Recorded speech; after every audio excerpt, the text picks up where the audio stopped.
monitor Blitzfire, je to monitor prenosný, ktorého maximálny prietok je 2000 litrov minútových, pracovný tlak 7 bar, vstup otočné 1B 75.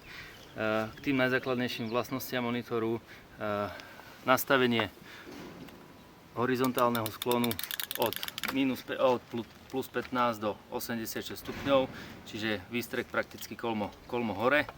Nastavenie oscilácie, tento monitor je oscilačný, takže nastavenie oscilácie je vyslovene mechanické, je nastaviteľné v 3 krokoch od 20, 30 až 40 stupňov od osy, čiže celkový uhol, rozsah oscilácie je 40, 60 a 80 stupňov.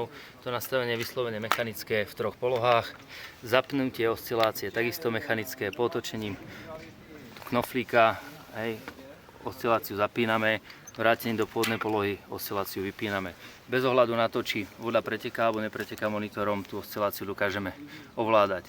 Oscilácia začína pracovať pri pracovnom tlaku 4 bar.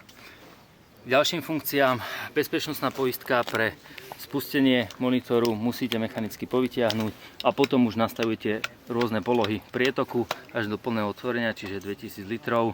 Zastavenie prietoku a opätovné nastavenie zasa je podmienené odistením poistky, aby sa nestalo, že monitor začne samovolne striekať vodu. Ďalšej funkcii, ktorá pri tom monitore je to funkcia hubice, kedy hubica má štandardný pracovný tlak 7 bar. Je možné po zastavení prietoku zmeniť pracovný tlak na 5 bar, to znamená, že pokiaľ nejakým spôsobom nedokážeme na vstupe do monitoru dosiahnuť požadovaný pracovný tlak, zastavíme prietok, zmeníme to nastavenie hubice a aj pri pracovnom tlaku 5 bar dosahujeme skoro identický dostrek ako pri pracovnom tlaku 7 bar.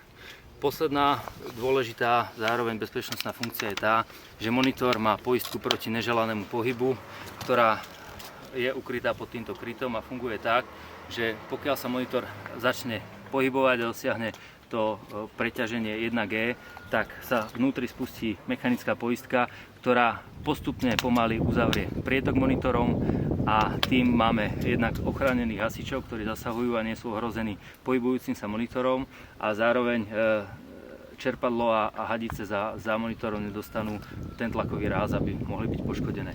Ukážeme si to teraz čisto mechanicky bez vody. Máme monitor otvorený naplno a pri tom tlakovom ráze dojde postupnému pomalému uzatvoreniu prietoku vody až do tej krajnej polohy.